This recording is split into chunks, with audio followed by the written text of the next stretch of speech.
kind of? No, this is so different. I've never done this before.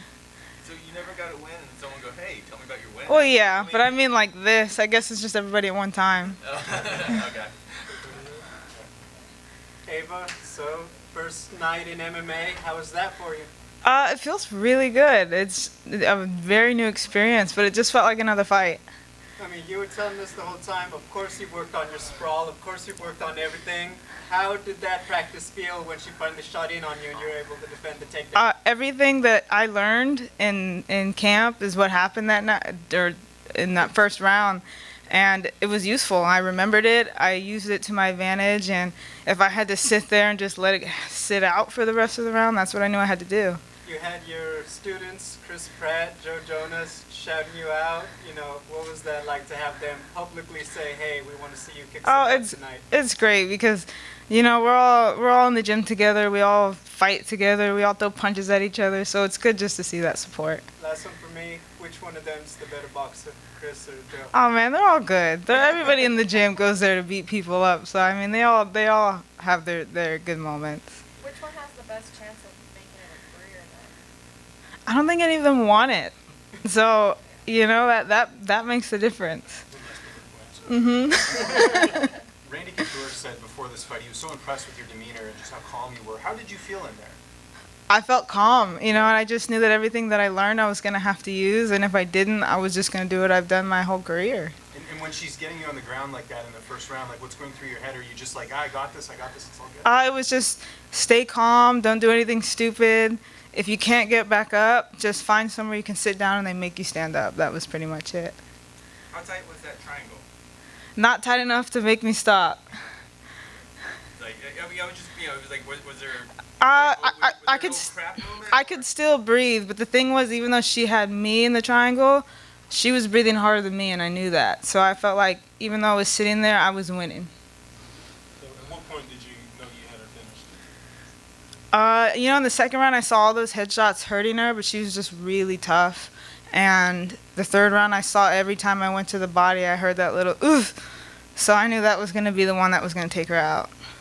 I know this is a fresh win, but when are you looking to get back in there and do this again? Because you really enjoyed yourself. I know they wanted to have me box in 4 weeks. We'll see if that happens. If not, you know, we'll see if Bellator wants another fight within January, February. And the plan is going forward to do both sports like Heather Hardy just said. Yeah, you know, I love boxing, and it's something that I'll always have in my heart, so I'll never give it up, but I love this too. Is there somebody they're talking about in boxing for you in 4 weeks? You know, I don't know who it is or what's going to happen. I just know eventually I want to get that title back.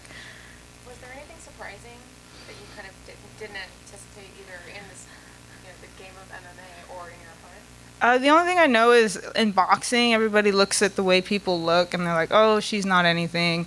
You know, she's soft. But I feel like in MMA, you can't take that the wrong way, because even the smallest, chubbiest girls have something they're good at, or, you know, even if they look soft, they're good at something, and they're tough. You know, it's just tough on a whole different level. How did it feel punching another woman in the face with small gloves? It almost feels the same, you know. Those little 8-ounce Cleto Reyes are pretty tiny too, but I guess the only difference is it feels harder on your hand more than anything. Do you think it was a good thing that she was able to get on top of you for a little while and sort of prove to yourself that, hey, I can face some adversity and get out of it and come out? I think so. Even when I walked in the ring, I heard the commentators say, this isn't boxing, you know, and obviously it wasn't. And the first round I was able to just prove that I'm not in a boxing ring, and I know that.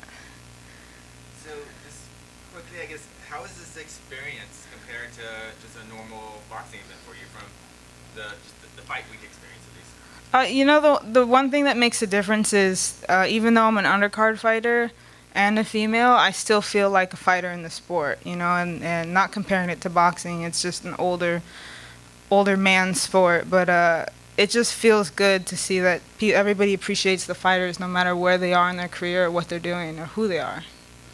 Now that you've had the experience of both sports and full combat, real time, which one felt a little more difficult for you, if any? It was the first fight, you know, and Obviously, they're gonna get me someone who I'm good with. So honestly, right now it feels the same. But I know once I start stepping it up, I'm pretty sure MMA is gonna be harder. Only because I've been boxing my whole life, and to me, it's just second nature. Did you throw any kicks out there or anything, or is it all punches? I did not. I was told not to, so I didn't. So you stuck 100% to your own game? I did. I stuck to the game plan all the way through. Did you anticipate that she was going to try to come out and attack the leg?